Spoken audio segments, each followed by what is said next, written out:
미국에서는 예를 들어 가지고 그 공정한 경쟁 사회가 형성이 되어 있기 때문에 누구든지 열심히 일을 하고 성실히 땀을 흘리게 되면은 그 성과를 거두고 어느 정도의 꿈을 성취할 수 있다는, 그거를 아메리칸 드림이라고 얘기한다면은, 이 다윗을 보면서 우리는 뭘 느끼게 되는가 하면은, 나도 저렇게 믿고 저렇게 기도하고 저렇게 꿈을 꾸면은 다윗처럼 될 수 있겠다라고 하는 희망을 갖게 해주는 인물이기 때문에 우리가 특별히 다윗을 좋아하는 것 같아요.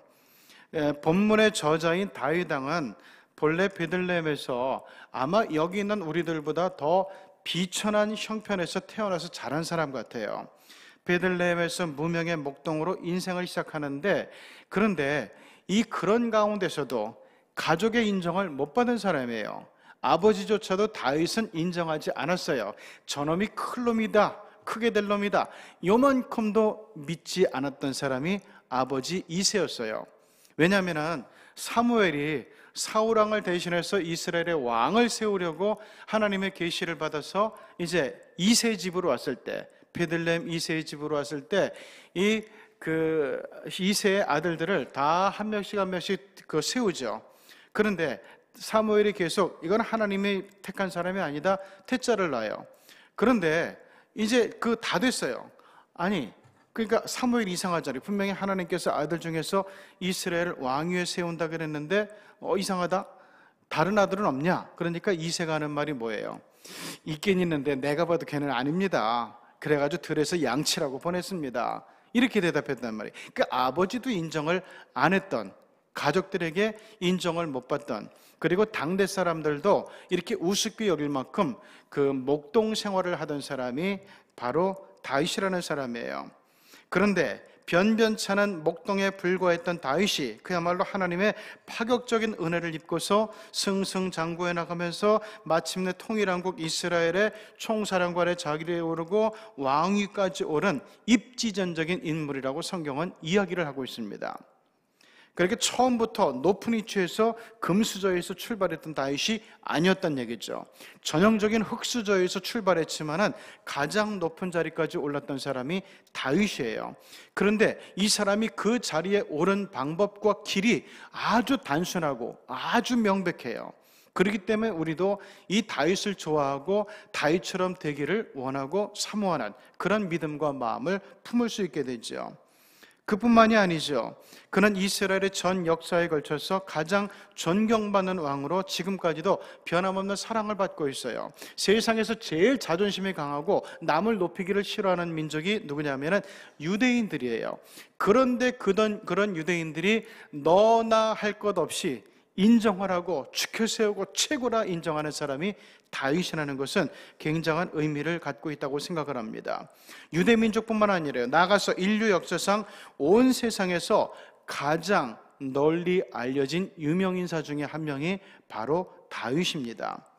그런데 사실 제가 간략하게 축약해서 이야기해서 그렇지만은 그렇게 되기까지 다윗만큼 파란만장한 인생을 살았던 인물도 그렇게 흔치는 않아요. 자, 젊은 날에 입신양명을 했어요. 왕의 사위가 됐어요. 그리고 군대 총사령관으로 발탁이 됩니다. 가는 데마다 이겨요. 그러니까 시기와 질투도 엄청 많이 받았죠. 거기다가 그 다음에는 블레셋으로 건너가서 스파이 짓을 한다고 나라를 배신한 반역자라고 오해도 많이 받았어요. 승산이 없는 전쟁에 보내지면서 시험도 많이 받았어요. 또 어릴 때는 거인 장수 골리앗과 목숨을 걸고 대결해야 되는 위험한 일도 당했던 사람이 이 다윗입니다. 보통 사람으로서는 감당하기 어려운 수많은 어려움과 질고를 줄기차게 겪어가요. 그러면서도 끝내 그 믿음을 포기하지 않았어요. 그의 믿음의 대상이 우리가 아는 것처럼 하나님이죠. 그리고 그 하나님으로부터 믿음을 인정받고 특별한 은혜를 입어서 마침내 그는 유대 나라의 왕이 되고 또 통일왕국 이스라엘의 왕좌에 오르게 됩니다. 여러분, 여기서 얘기하는 통일왕국의 의미는 아마 그 사울왕이 이스라엘의 초대왕 이렇게 얘기하겠지만은 사실상 통일왕국의 첫째 왕은 진정한 왕은 다윗이라고 생각을 해요. 왜냐하면은 가나안 정복 시대 이후 사사 시대를 거치면서 그리고 이 사울 왕으로 시작된 유대 왕국 시대에 이르기까지 이스라엘은 통일 국가라고 할 수가 없었어요. 부족 단위로 엮어져 있는 연합 국가의 성격을 갖고 있었어요. 12부족 중에서 제일 크고 강한 부족이 누구였는가 하면은 유다 족속 그리고 에브라임 족속이에요. 갈렙이라는 사람이 유다 족속의 대표였고 여호수아는 에브라임 지파의 대표자였어요. 어떻게 보면 부족장이나 마찬가지죠. 자, 이 두 부족이 가장 강하고 가장 세요. 그리고 가장 큰 영토를 가진 그런 지파들이었어요. 가나안 정복을 다 마치고 이제 사사 시대의 그 험난한 역사의 시대를 지내왔던 이스라엘이 이제 우리 뭉쳐야겠다. 도저히 이래서는 안 되겠다. 지파별로 있으니까 이 민족도 우리를 우습게 알고 저 민족도 우리를 우습게 하는데 안 되겠다. 힘을 하나로 모으자. 그래서 이제 통일 왕국의 그런 모습을 갖춰나가려 하면서 사무엘에게 이스라엘 그 12지파 부족장들이 모여서 우리에게 왕을 뽑아달라고 이야기를 하죠. 그러면서 이스라엘 사람들이 모여서 최초의 왕을 뽑는데 이때 에브라임과 유다 지파의 갈등이 최고조예요. 서로 우위권을 가지려고 자기네 부족에서 왕을 배출하려고 굉장히 노골적으로 치열하게 다툼을 합니다. 그래서 결국에는 이스라엘의 제일 첫 번째 왕이 누구라고요? 사울왕이죠, 그죠? 4번 울어서 사울왕이 아니라 어쨌든 사울은 큰 자라는 뜻이에요. 이 사울왕이 어디 지파예요? 베냐민 지파란 말이에요. 근데 베냐민 지파는 12지파 중에서 제일 약해요. 그것도 에브라임과 아래 유다 지파 사이에 있는 작은 영토를 차지하고 있는 가장 연약하고 힘없는 지파가 베냐민 지파예요. 그러면은 왜 베냐민 지파 출신의 사울이 이스라엘의 왕이 됐을까? 왜 그랬을까요? 이게 유다와 에브라임이 싸움이 끝이 없어요. 이 갈등이 여기서 끝이 날 기미가 안 보여요. 그래서 타협책으로 세운 게 뭔가 하면은 그러면 너도 왕을 보내지 말고 우리도 왕의 후보를 보내지 말고 여기 제일 약한 우리 사이에 있는 완충지가 되잖아요. 이 베냐민 지파에서 왕을 세우자. 왜 그런 얘기를 하는가 하면은 에브라임은 에브라임대로 유다는 유다대로 이 베냐민 출신의 왕 정도라면은 우리가 핸들링을 할 수 있겠다. 충분히 컨트롤할 수 있겠다. 이런 생각이 든 거예요. 그래서 둘의 이해가 딱 맞아떨어져서 그래 나도 찬성 너도 찬성 해가지고 이 가장 힘없는 지파의 베냐민 지파의 사울이 이스라엘의 왕으로 등극을 하게 됩니다. 이렇게 추대된 사울왕이 과연 이스라엘에서 강력한 영향력을 행사하는 왕이었을까? 아니었단 말이죠. 자, 그렇지 않아도 이제 애국의 그 전쟁이 나서 애국의 어떤 그 침략권을 잘 막아내지 못하면 언제라도 왕위가 위협받을 지경이었던 이 사울왕이 아주 내부적으로 큰 고민이 생겨버렸어요. 뭔가 하면은 아까 얘기했던 강력한 유다 지파 거기서 다윗이라고 하는 소년이 블레셋의 거인 장수 골리앗을 무너뜨리고 떠오르는 스타가 된 거예요. 라이징 스타가 됐어요. 그러자 사울왕은 이게 이제 마음이 편치 않아요. 언제든지 저 유다 지파의 강력한 그 떠오르는 스타 다윗이 자기네 가문의 연약한 왕위의 기반을 뒤흔들 것이고 자기 가문의 왕권 계승을 방해할 거라고 지레짐작을 해요. 이건 이유가 있는 의심이었죠. 그래서 그토록 다윗을 괴롭히고 방해하고 미워하고 핍박하면서 제거를 하려고 했던 거예요. 그런데 당시 국가 권력의 정점에 있던 사울왕이라고 해도 다윗을 무너뜨리고 해치는 일은 끝내 성공할 수가 없었습니다. 왜냐하면 힘이 없어서 권세가 없어서가 아니었어요. 믿음의 자녀인 다윗, 하나님께서 인정하고 하나님께서 내 사랑하는 내 종 다윗 하면서 온갖 수식어를 붙여가면서 아끼고 돌보고 사랑하는 다윗, 하나님께서 싸고 돌고 보호해 주시는 다윗을 이 사울왕도 어찌할 수가 없었다는 얘기죠. 이처럼 특별한 하나님의 은혜 가운데 성장한 다윗은 성숙한 신앙과 성숙한 인격에 도달을 하면서 오늘 본문에서 이런 기도로 우리에게 들려주고 있어요. 23절, 24절 같이 보죠. 시작. 하나님이여 나를 살피사 내 마음을 아시며 나를 시험하사 내 뜻을 아옵소서. 내게 무슨 악한 행위가 있나 보시고 나를 영원한 길로 인도하소서. 자, 이 다윗이 하는 기도가 이거예요. 나를 살피사 내 마음을 아시며 나를 시험하사 내 뜻을 좀 알아주십시오. 뜻이 뭐예요? 자기 소원이에요. 내 소원이 뭔지 하나님께서 하시면 분명히 마음에 들어 하실 거예요. 그러니까 나를 버리지 마시고 나를 높여주시고 더 사랑해 주세요. 이런 의미가 여기 담겨져 있단 말이에요. 내게 무슨 악한 행위가 있나 보시고 나를 영원한 길로 인도하소서. 다 그 사울왕이 나를 그렇게 괴롭히고 나를 죽이려고 하는데 내 마음속에 요만큼이라도 악한 마음과 악한 행위가 있나 하나님 보십시오. 아무리 찾아도 없을 겁니다. 그러니까 하나님, 이런 나의 순수한 마음과 심정과 믿음을 인정하시고 나를 영원한 길로, 평강의 길로 인도해 달라는 그런 기도예요. 굉장히 성숙한 신앙과 기도가 여기 담겨 있는 거예요. 이렇게 인간이라고 하는 존재는 그가 어떠한 욕망과 어떤 소원을 가졌는가에 따라서 스스로의 값어치가 달라지기 마련이에요. 어떤 직업을 가졌냐? 크게 중요하지 않을지 몰라요. 얼마나 많이 소유한 사람이냐? 이것도 하나님 앞에서 그렇게 중요하지는 않을 거예요. 오직 사람의 사람됨은 그가 가진 뜻과 소원이 무엇이냐에 따라서 평가되어지는 거예요. 역사도 이렇게 평가할 것이고 하나님은 더 일찌감치 평가를 하실 거예요. 바로 여기에 인정을 받았기 때문에 다윗이 어린 시절부터 하나님의 보호와 은총 가운데서 승승장구하는 삶을 살았던 겁니다. 사회학자들은 인간이 아주 어릴 때는 먹는 것만 좋아한대요. 그래서 애들은 그저 맛있는 것만 있으면 먹는 게 장땡이야. 아무리 울어도 아무리 때렸어도 그냥 얘가 최고로 좋아하는 거면 입에다가 딱 갖다 물리면 어떻게 해야 돼요? 금방 그치면서 그 원한, 불평, 미움, 그리고 서운함 다 잊어버리고 그 먹는 일에 집중을 하게 되죠. 우리 그 시골에 우리 조카애가 어릴 때 이제 그 가족들이 나가서 밭에서 일을 하잖아요. 그 얘가 이제 막 기어다니고 그러는데 어디 멀리 가면 위험하니까 큰 다라에다가 어린애를 집어넣어 버렸어요. 그럼 멀리 나가지 못하니까. 근데 이놈이 지금도 참 생생한데 그때 무서운 거 모르잖아요. 지렁이가 꽤 커요. 이거보단 좀 얇지만은 지렁이 큰 놈이 이렇게 그냥 꿈틀꿈틀 대면서 앞에 가는데 그래서 얘가 이 지렁이를 덥석 집어서 먹으려고 그러는 거예요, 이거를. 그래가지고 그걸 뭐 기겁을 해가지고 이렇게 이제 뛰었는데 사실 먹어도 괜찮죠, 뭐. 근데 하여간 뛰었어요. 그러니까 얘는 그게 재밌는 거예요. 그냥 앞에 뭐가 기어가면 그것도 주워 먹고 먹으려고 자꾸만 그래요. 이렇게 어릴 때는 먹는 걸 좋아해요. 자, 그러다가 아동기가 되면은 장난감을 좋아하게 되죠. 그래서 애들 어릴 때 장난감 가게만 들어가면은 그러니까 엄마 편, 아빠 편이 되잖아요. 그때 아빠 편 만드는 방법은 간단해요. 장난감 가게 들어가면 되니까. 그러면 아빠 최고라 그래요.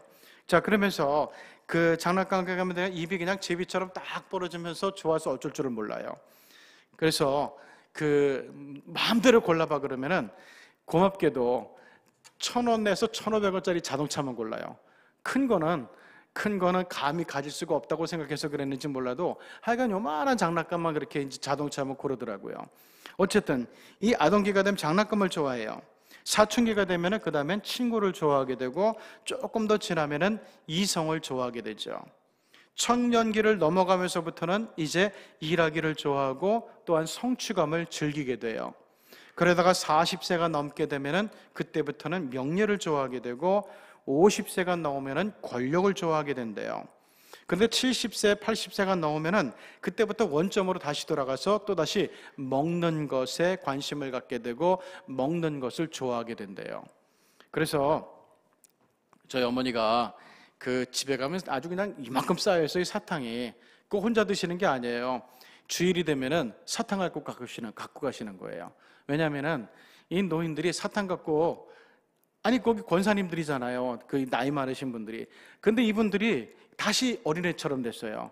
그래서 사탕 하나 나 안 줬다고 싸우고 그 왜 나는 빼놓고 하냐고 그러고 그 맛있는 사탕을 왜 난 안 주고 저 사람 주냐 그러고 그래가지고 갈 때면은 이만큼 준비해가지고 골고루 이렇게 나눠준다는 거예요. 어쨌든 나이가 들면 이렇게 다시 먹는 걸 좋아하는 원점으로 돌아오게 돼요. 자, 그렇다면 이제 여러분의 소원은 뭘까요? 지금 여러분들은 어디에 초점을 맞추고 살아가고 있을까요? 왜 이게 중요한가 하면은 그게 바로 지금의 나예요. 지금의 정직한 나의 모습이에요. 자고로 그리스도인은 기도 제목에 의해서 평가되는 존재입니다. 지금 내가 열심히 간절하게 기도하는 것이 무엇일까요? 소원을 성취하는 것일까요?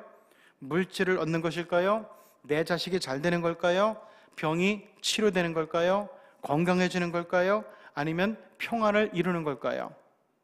합격하는 걸까요?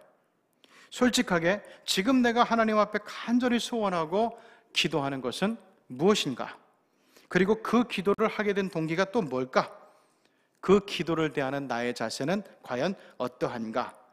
이게 현재 나의 신앙의 수준을 가늠해 볼 수 있는 중요한 잣대가 됩니다. 이 세상에서, 이 드넓은 우주에서 나에 대해서 하나님만큼 잘 아는 분은 없어요. 그분은 내 모든 것을 아시고 내 과거를 아시고 내 생각을 아시고 내 은밀한 것들까지도 다 아시는 분이죠. 그러므로 우리 개개인이 저마다 최상의 삶을, 최고의 삶을 살기 위해서는 하나님께서 나를 위해 계획해 놓으신 역할과 사명을 잘 깨닫는 게 중요해요. 우리 그냥 나온 사람은 없어요. 그냥 태어난 사람은 없어요. 그냥 세상에 나온 사람은 아무도 없어요. 분명한 목적과 우리 하나님의 기대가 있기 때문에 나는 세상에 태어난 거예요. 우리 모두는 사명의 사람들이에요. 사명이 없는 사람은 세상에 아무도 없습니다. 하나님이 할 일 없이 사람 만드는 분은 아니잖아요.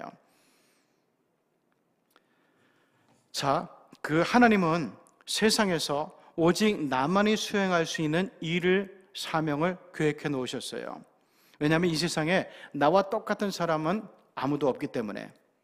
하나님을 섬긴다고 하는 것은 이처럼 하나님이 나를 위해서 특화시켜 두신, 준비해 두신 사명이 있음을 믿으면서 그것을 찾고 그것을 구하고 그것을 순종하고 이거를 위해서 최선을 다하는 거예요. 그럼 그걸 구체적으로 어떻게 실행할 수 있는가? 첫 번째는 능력을 사용하는 거예요. 사실 모든 능력은 하나님께로부터 오는 거라고 생각이 됩니다.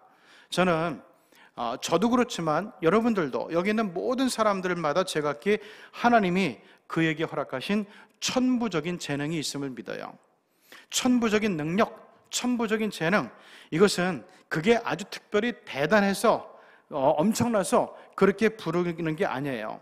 그 출처가 하나님께로부터 온 것이기 때문에 천부적인 능력, 천부적인 재능이라고 부르는 거예요. 저에게도 천부적인 재능이 분명히 있을 거예요. 아마 약간의 언어적인 재능, 또 약간의 어떤 글 쓰는 재능, 이것이 출처가 하나님이라면은 저한테는 그게 천부적인 재능이게 되겠죠. 제가 어릴 때 초등학교 시절에 사람들 앞에 나서는 거 되게 싫어했어요. 그리고 앞에서 뭘 말을 하라 그러면 되게 더듬고요. 그게 언어 장애가 있는 것처럼 보일 정도였어요. 그런데 6학년 때 저를 되게 싫어하는 선생님이 있었어요. 담임 선생님이. 그래가지고 이 선생님이 어느 날 저를 골탕 먹이기 위해서 웅변대에 나가기로 한 친구가 있었는데 얘가 홍역이 걸렸어요. 그러면은 그 다음에 말도 잘하고 막 이렇게 언변도 좋은 아이를 내보내야 되잖아요. 근데 이 선생님이 너 맛 좀 보라고 저를 내보내신 거예요. 그러면 당황이 되겠어요. 그럼 이제 막 잠도 안 오고 입맛도 없어져요. 그렇게 잘 먹던 제가. 그래서 그때 진짜 간절하게 기도한 것이 초등학교 6학년 때인데, 그때 교회 가가지고 학교 끝나면 저녁마다 교회 가가지고 기도하는 거예요. 그때 선생님이 하라 그랬는데 불순종한다는 거는 생각지도 못하던 시대예요. 그러니까 무조건 해야 돼요. 그래서 그때 기도한 게 뭔가 하면은, 하나님, 제가 지금부터 이제 이 원고를 작성할 텐데 도와주십시오. 그리고 이것을 실수하지 않고 업신여기지 않고 사람들에게 비웃음 당하지 않고 잘 할 수 있도록 도와주십시오. 저녁마다 가서 원고 쓰고 웅변을 연습하면서 이제 기도를 그렇게 했단 말이에요. 그래서 드디어 이제 교내 웅변대 날이 됐어요. 그런데 뭐 제가 올라가니까 애들 뭐 보지도 않고 떠들어요. 왜냐하면은 보나마나 저거 안 된다고 믿었기 때문에. 그런데 결론부터 얘기하면은 제가 그 일을 계기로 해가지고 교내 웅변대를 통과하고 군대를 통과하고 강원도대를 통과하고 그러면서 전국대에 가서 장려상을 받았어요. 엄청난 거죠, 그러면은. 그러니까 그 선생님이 내가 미워서 마음에 안 들어서 망신 주려고 그랬는데 오히려 그것이 저에게는 내게 있는 천부적인 재능을, 하나님이 주신 재능을 발견하게 되는 아주 중요한 기회가 되었다는 거예요. 그런데 그 선생님의 본심을 알기 때문에 그래도 별로 감사할 마음은 없어요. 어쨌든 그래요.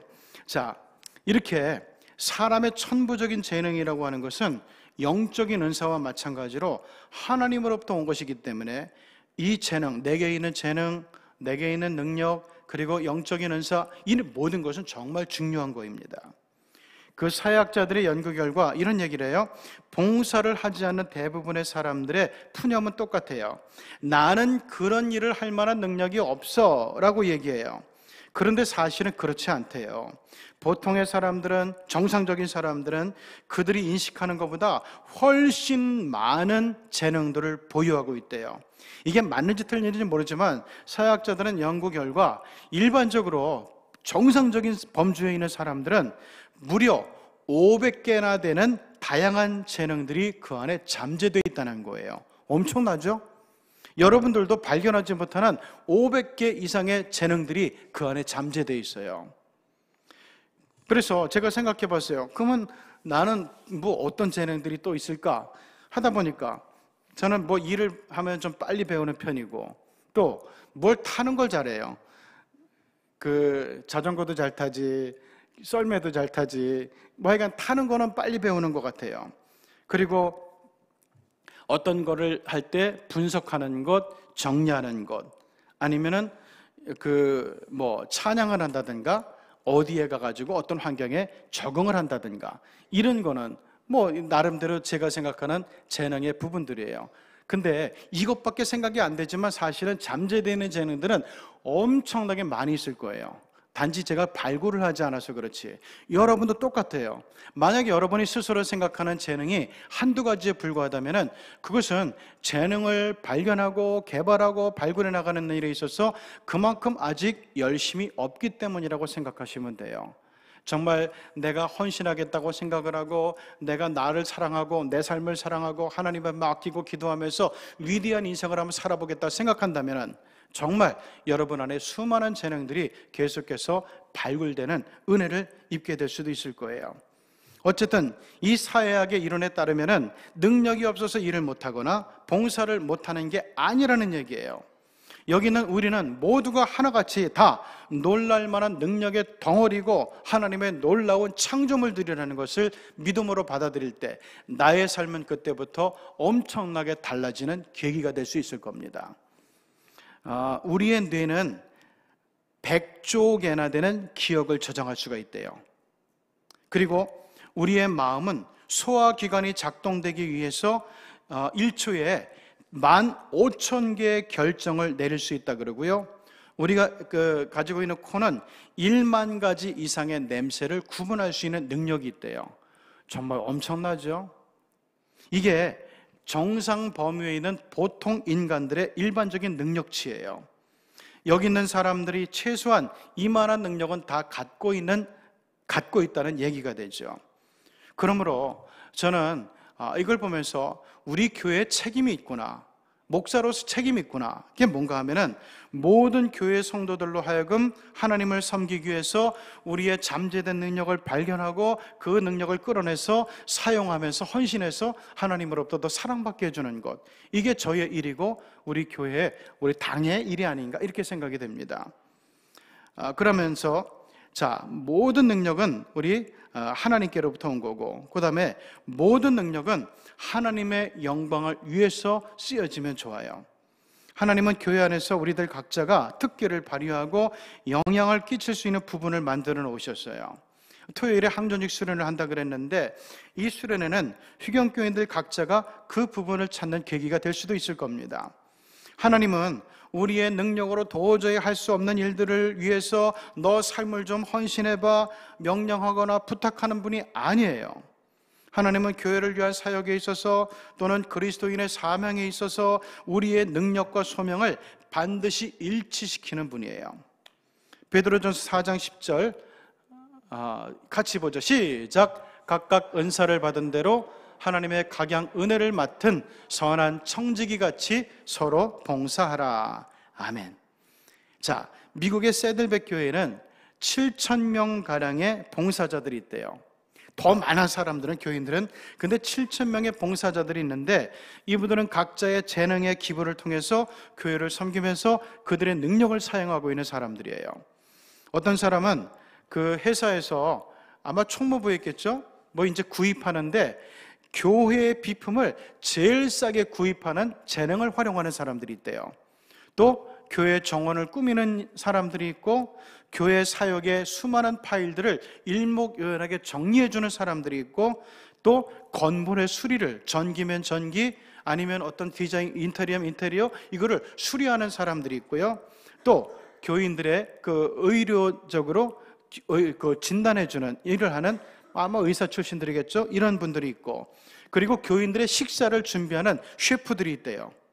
그리고 운동 코치 또 설교 자료를 연구해 주는 분들이 있고 기독교 서적, 애국에서 나온 기독교 서적들을 영어로 번역해 주는 그런 봉사자들이 있다는 거예요. 이렇게 자기가 가진 재능을 가지고 교회에서 봉사하는 사람들이 7,000명이 된대요. 우리 교회도 이런 분들이 많죠. 그런데 바라기는 더 많아졌으면 좋겠어요. 자, 아까는 이제 능력을 사용하는데 두 번째는 성격을 사용해야 돼요. 하나님은 개개인을 아주 독특한 성격과 특성을 혼합해서 만드셨어요. 세상에는 내성적인 사람도 있고 외향적인 사람도 있어요. 또 판에 박힌 일을 좋아하는 사람이 있고 다양한 일에 도전하는 걸 좋아하는 사람이 있어요. 어떤 사람은 생각하기를 좋아하는데 어떤 사람은 행동하기를 좋아하는 사람이 있어요. 이렇게 여러 유형의 사람들은 교회의 다양한 사역에 있어서 균형과 맛을 내기 위해서 골고루 필요하죠. 중요한 것은 교인들이 교회를 위해 섬기려는 마음을 품게 만드는 것이 중요해요. 그 다음에 이 성격과 맞지 않은 사역을 하도록 강요를 받게 되면 긴장하게 되고 일을 하면서 불편해지게 되죠. 그래서 노력과 에너지를 쏟아붓긴 하지만 그러면서도 최상의 결과를 얻을 수는 없게 돼요. 예를 들어서 도저히 시간 내기가 어려운 사람들, 하루 24시간도 모자란 사람들에게 총무부장 해라 또는 경조부장 해라 그러면 그 일이 감당이 되겠어요? 또 사람 만나는 거 힘들어하는 사람에게 대인관계에 좀 문제가 있는 사람이 새가족부를 맡아서 일하라 그러면 그게 되겠어요? 사람의 성격, 이게 굉장히 중요해요. 그러므로 하나님이 우리들 각자에게 주신 성격과 잘 맞춰서 이 사역을 맞추고 사역을 감당하게 할 때 이 사역을 통해서 기쁨도 받고 은혜도 받고 또 사역에 보람과 열매를 맺을 수가 있게 되는 거예요. 자, 마지막으로는 경험을 사용하는 거예요. 우리는 수많은 삶의 경험을 통해서 지금의 모습을 갖게 됐죠. 하나님, 우리가 믿음으로 사역하면서 우리가 지닌 삶의 경험들, 그 중에서도 특별히 굉장히 아프고 힘들었고 고통스러웠던 경험들을 사용하게 하셔요. 그게 사람들에게 진짜 위로가 되고 진짜 실질적인 도움을 줄 수 있기 때문에 그렇습니다. 고린도후서 1장 4절을 보면은 우리의 모든 환난 중에서 우리를 위로하사 우리로 하여금 하나님께 받는 위로로서 모든 환난 중에 있는 자들을 능히 위로하게 하신다라고 성경은 얘기하고 있어요. 그만큼 고통에 깊이가 있던 사람이 고통받는 사람들을 위로할 수 있고 힘이 될 수 있는 거죠. 때문에 교회에서 사역하고자 하는 사람들은 내 고통스러운 경험을 감추지 말아야 돼요. 나의 잘못과 실패, 두려움을 정직하게 인정할 수 있는 성숙한 인격이라든가 신앙이 있어야 돼요. 그래서 이걸 인정하고 나아가게 될 때, 공개하게 될 때 가장 효과적인 사역자로 발돋움할 수가 있게 되는 겁니다. 말씀을 마칩니다. 우리는 하나님께서 주신 영적인 은사와 천부적인 재능을 가지고 마음이 원하는 분야에서 우리의 성격을 이용하고 우리의 경험을 이용해서 사역을 감당할 때 가장 효율적이고 풍성한 열매를 맺는 사역자가 될 수가 있다는 얘기예요. 지금의 내 모습을 보세요. 내 모습은 독특해요. 무조건 독특해요. 나와 똑같은 사람은 없으니까. 이것은 하나님의 선물이고 우리 하나님의 유일무이한 작품입니다. 이런 모습을 주신 하나님 앞에 감사하고 이런 나에게 아주 잘 맞는 사역을 열심히 찾아서 섬기면서 더 많은 기쁨, 더 큰 감동, 더 큰 은혜, 더 커다란 보람의 열매를 맺을 수 있는 저와 여러분들, 우리 시경교회 성도들이 다 되시기를 주님의 이름으로 축원합니다. 기도하시겠습니다. 하나님 아버지, 오늘도 바쁜 시간 쪽에서 이 피곤한 시간에 이 저녁에 우리 하나님의 성전에 와서 하나님께 예배하면서 우리 하나님의 말씀을 구하면서 우리 하나님의 사랑을 구하면서 하나님 앞에 정말 다윗과 같은 믿음을 사모하면서 다윗과 같은 인생을 살기를 사모하면서 이 시간 찬송으로 기도로 다짐하면서 결심하면서 들어가려고 합니다. 하나님께서 도와주시고 성령께서 우리를 인도하여 주시는 가운데서 아버지 하나님, 기도의 장부가 되게 하시고 신앙의 장부가 되게 하시고 은혜의 장부가 되게 하시고 또한 우리 하나님 앞에서 놀라운 인격으로, 놀라운 신앙으로 아버지, 우리 하나님의 스케줄에 따라서 높은 신앙의 단계에 오르는, 높은 은혜의 단계에 오르는, 높은 성숙의 단계에 오르는, 높은 축복의 단계에 오르는 휘경의 성도들이 꼭 되게 하여 주시옵소서. 예수님의 이름으로 기도드리옵나이다. 아멘.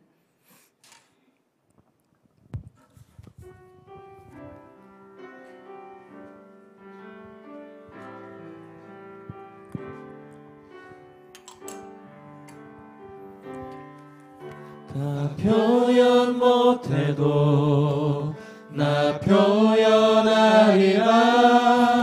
다 고백 못해도 나 고백하리라. 다 알 수 없어도 나 알아가리라. 다 닮지 못해도 나 닮아가리라.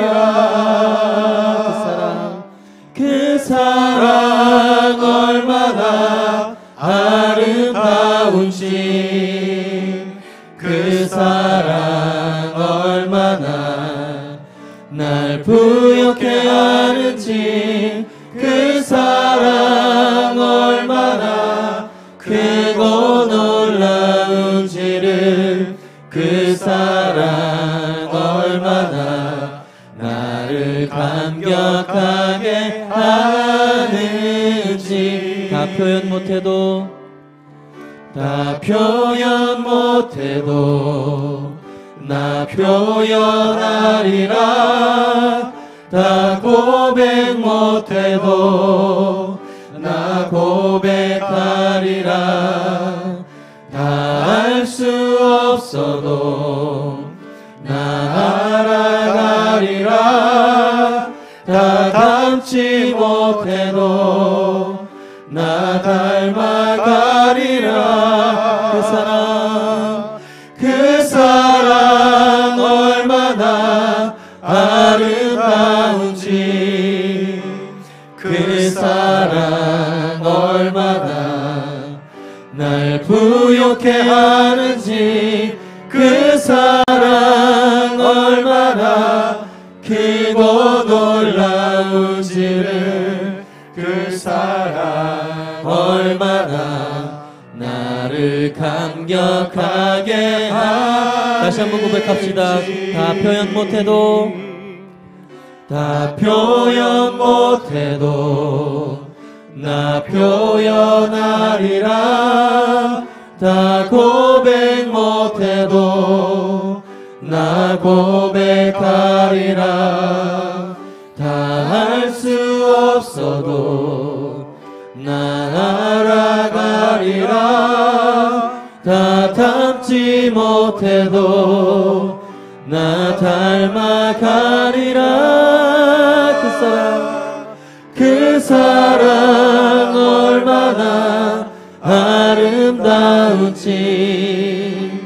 그 사랑 얼마나 날 부욕해 하는지 그 사랑 얼마나 크고 놀라운지를 그 사랑 얼마나 나를 감격하게 하는 그 사랑 얼마나 아름다운지 그 사랑 얼마나 아름다운지 그 사랑 얼마나 날 부욕해 하는지 그 사랑 얼마나 크고 놀라운지를 그 사랑 얼마나 나를 감격하게 하는지. 이 시간 우리 함께 기도하기를 원합니다. 우리 하나님 앞에 우리의 마음과 뜻과 몸을 단장하고 나아가기를 원합니다.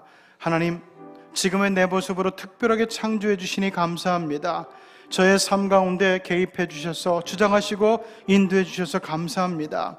나에 대해서 가장 잘 아시는 하나님께서 나를 주장하사 휴경교회를 통하여 주님의 약속과 은혜 안에 거하게 하심을 감사합니다. 내 특별한 모습과 성품과 재능을 통하여 이곳 휴경교회에서 멋진 사역의 열매를 맺도록 도와주시옵소서. 내 삶이 교회를 중심으로 이루어지도록 인도하시고 내 삶 속에서 언제나 합당한 사역을 찾아 헌신하려는 열심을 주시옵소서. 다윗처럼 흔들리지 않고 낙심하지 않고 포기하지 않는 믿음으로 하나님이 설계하신 인생의 빛나는 보좌에 반드시 앉을 수 있는 내가 되게 하여 달라고 우리 하나님 앞에 나를 위해서 우리 여러분 스스로 자신을 위해서 하나님 앞에 같이 기도하기를 원합니다. 우리 같이 기도합니다. 고마우신 하나님, 이 시간에 하나님 앞에 나서는 저희들이 우리 하나님 앞에 간절히 또한 감사하며 사모의 기도를 드립니다. 하나님, 이 수많은 사람들 가운데서 나를 정말 특별하게 독특하게 유일무이하게 창조해 주셔서 감사합니다. 나의 나됨을 통해 하나님께 감사합니다. 하나님 아버지, 우리 하나님께서 저를 만드시면서 의미 없이 뜻없이 만들지 않고 사명을 가진 존재로 만들어주시고 뜻을 가진 존재로 만들어주시고 우리 하나님 앞에 정말 아버지 특별히 선택받은 사역을 감당하도록 사명을 감당하도록 만들어주셔서 감사를 드립니다. 우리 하나님 앞에 이런 하나님 앞에 감사하면서 의미 없이 뜻없이 시간을 낭비하면서 허송세월하지 않고 감사하는 믿음으로 용기 있는 믿음으로 헌신하는 믿음으로